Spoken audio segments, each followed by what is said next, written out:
It's Tuesday the 23rd. Good evening, local swell trackers, and thanks for being here. We're looking at a beautiful 3 to 5 foot south swell. This one right here is a big northwest swell for Friday afternoon into Saturday, way above advisory levels. And then for the end of the month, we have some Tasman and more south swell coming up. So let's let the animations reload again. We'll take another look. So here's the south swell heading up to the Americas. And again, some spots did peak solid 6 feet or double overhead. And then we get this storm system right here throwing down some 16-second energy and 10 to 12 plus on Friday, Saturday morning. And then the North Shore will quiet down relatively, and the southern shores are going to quiet down relatively speaking. We've been way above averages here, October beating basically the whole summer months. Going down under, the swell producer that brought us our big waves, this is not it. This is for today, Tuesday. We see a little bit of something here that could pull us in something for, about the 29th or 30th. Nothing big there, but we do have a storm that comes from under the Taz and pretty much moves under French Polynesia or Tahiti here. And some of this, we might see a little bit of fetch coming off of these for some more direct south swell. Again, none of these are going to be anywhere near like what we just saw, but it will keep us rideable actually into early November for town. Now, we will hindcast. This is going back Tuesday the 16th, a week back. This was the culprit right here. It actually had some 30-foot seas in it. It was a very wide fetch. The wider the fetch, the less swell decay over distance. And this thing's at least 4,500 miles away. Lose about half of its open ocean size every 1,000 miles. Very rough estimate, but that's about right. That one spun in place for a while, and that's why we're going to be looking pretty good for quite a while. Okay, the North Pack, here we are, right on the date line. This puppy right here will have a captured fetch. The center of the storm tracks right towards Hawaii, noses to within 600 miles at its nearest point.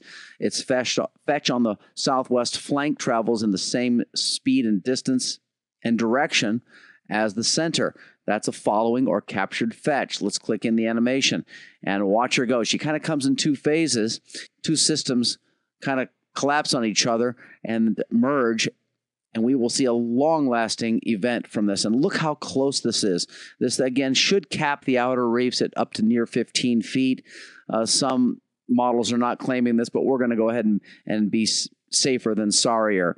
So look at that. We had this system kind of occlude, spin in place, combine energy from a second system, and keep spinning there to the northwest of us or northwest of us. And then look at this. We go relatively quiet. The only storminess that we see is off the eastern Aleutians, and then we go very quiet. Well, I guess we'll need a rest after this next swell for country. Okay, let's take a look at what our winds are going to be doing. Pretty much ultralight. You see the purples, these are 0 to 5. The blues are the 10 miles per hour. They're having east, and they're going to be varying to an east-southeasterly tilt through Friday. Trades will try to make their return from the east to northeast over the weekend. They'll blow lightly. Some estimates have them increasing more, but all in all, we are looking at ultralight winds through Friday.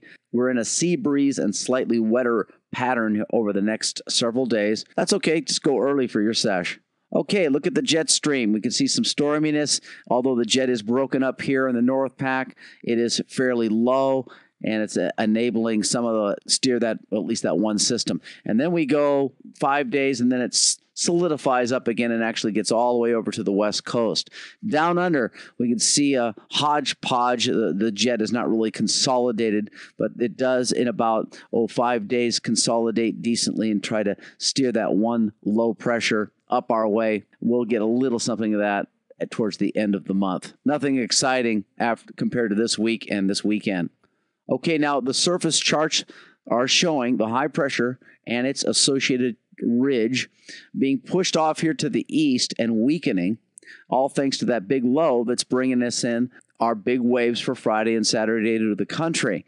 They have some fronts here that, again, pushing that ridge and lightening up the winds. The other feature here is you see these broken red lines. That shows an area of troughiness, a long area of troughiness hanging out, bringing up some moisture from the south over the next several days. That's helping bring more moisture to the area, as well as the light winds. Now we'll jump up to the highest reaches of the atmosphere, about 20,000 feet up. The water vapor loops show the brown, dry, sinking air off to our northwest, which it's not usually there. You can see the brown area out here where that high pressure has been pushed by the upper level, mid to upper level low spinner that I was talking about. This guy right here is bringing us in our waves, because even though this is in the upper regions showing the spinning, this is also spinning right down on the surface of the ocean, enhancing that captured fetch. Now we'll drill down. I'll tell you the highs about 85, lows about 75 to 73. You can see the disturbance down off to our southwest, the big low pressure up here, pushing the high pressure off to the east. Drilling down a little bit further, you can see that east-southeasterly tilt. That will be increasing through Friday, and then as this all lifts out of here, we'll be looking better for weather and regular trades sometime this weekend. Lots of cloudiness from that area of storminess I was showing you. And right now, though, we're all pretty dry.